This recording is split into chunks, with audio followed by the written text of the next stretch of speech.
اور جب موسیٰ نے اپنے شاگرد سے کہا کہ جب تک میں دو دریاؤں کے ملنے کی جگہ نہ پہنچ جاؤں ٹلنے کا نہیں، خاص صدیوں چلتا رہوں. پھر جب وہ دونوں ان دریاؤں کے سنگم پر پہنچے تو اپنی مچھلی بھول گئے. پھر اس مچھلی نے دریا میں سرنگ کی طرح اپنا رستہ بنا لیا. جب آگے چلے تو موسیٰ نے اپنے شاگرد سے کہا کہ ہمارا کھانا لاؤ، اس سفر سے ہم کو بہت تکان ہو گئی ہے.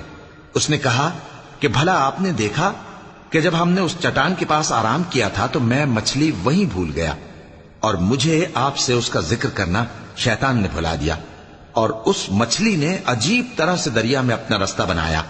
موسیٰ نے کہا یہی تو وہ مقام ہے جسے ہم تلاش کرتے تھے. تو وہ اپنے پاؤں کے نشان دیکھتے دیکھتے لوٹ گئے. وہاں انہوں نے ہمارے بندوں میں سے ایک بندہ دیکھا جس کو ہم نے اپنے ہاں سے رحمت خاص سے نوازا تھا اور اپنے پاس سے ایک خاص علم بخشا تھا.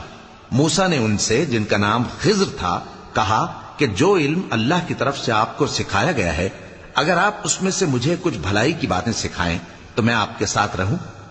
خضر نے کہا کہ تم میرے ساتھ رہ کر صبر نہیں کر سکو گے، اور جس بات کی تمہیں خبر ہی نہیں اس پر صبر کر بھی کیسے سکتے ہو.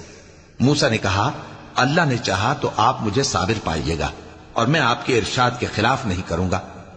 خضر نے کہا اگر تم میرے ساتھ رہنا چاہو تو شرط یہ ہے مجھ سے کوئی بات نہ پوچھنا جب تک میں خود اس کا ذکر تم سے نہ کروں. تو دونوں چل پڑے، یہاں تک کہ جب کشتی میں سوار ہوئے تو خضر نے کشتی کو پھاڑ ڈالا. موسیٰ نے کہا کیا آپ نے اس کو اس لیے پھاڑا ہے کہ سواروں کو غرق کر دی؟ یہ تو آپ نے بڑی عجیب بات کی. خضر نے کہا کیا میں نے نہیں کہا تھا کہ تم میرے ساتھ صبر نہ کر سکو گے؟ موسیٰ نے کہا کہ جو بھول مجھ سے ہوئی اس پر مواخذہ نہ کیجیے اور میرے معاملے میں مجھ پر مشکل نہ ڈالیے. پھر دونوں چلے، یہاں تک کہ رستے میں ایک لڑکا ملا تو خضر نے اسے مار ڈالا. موسیٰ نے کہا کہ آپ نے ایک بے گناہ شخص کو ناحق بغیر قصاص کے مار ڈالا، یہ تو آپ نے بری بات کی. خضر نے کہا کیا میں نے نہیں کہا تھا کہ تم سے میرے ساتھ صبر نہیں ہو سکے گا؟ انہوں نے کہا کہ اگر میں اس کے بعد پھر کوئی بات پوچھوں یعنی اعتراض کروں تو مجھے اپنے ساتھ نہ رکھیے گا کہ آپ میری طرف سے عذر کے قبول کرنے میں حد کو پہنچ گئے ہیں. پھر دونوں چلے، یہاں تک کہ گاؤں والوں کے پاس پہنچے اور ان سے کھانا طلب کیا. انہوں نے ان کی ضیافت کرنے سے انکار کیا. پھر انہوں نے وہاں ایک دیوار دیکھی جو گرا چاہتی تھی تو خضر نے اس کو سیدھا کر دیا. موسیٰ نے کہا کہ اگر آپ چاہتے تو ان سے اس کا معاوضہ لے لیتے تاکہ کھانے کا کام چلتا. خضر نے کہا کہ اب مجھ میں اور تم میں علیحدگی، مگر جن باتوں پر تم صبر نہ کر سکے میں ان کا تمہیں بھید بتائے دیتا ہوں کہ وہ جو کشتی تھی غریب لوگوں کی تھی جو دریا میں محنت کر کے یعنی کشتیاں چلا کر گزارا کرتے تھے، اور ان کے سامنے کی طرف ایک بادشاہ تھا جو ہر اچھی کشتی کو زبردستی چھین لیتا تھا.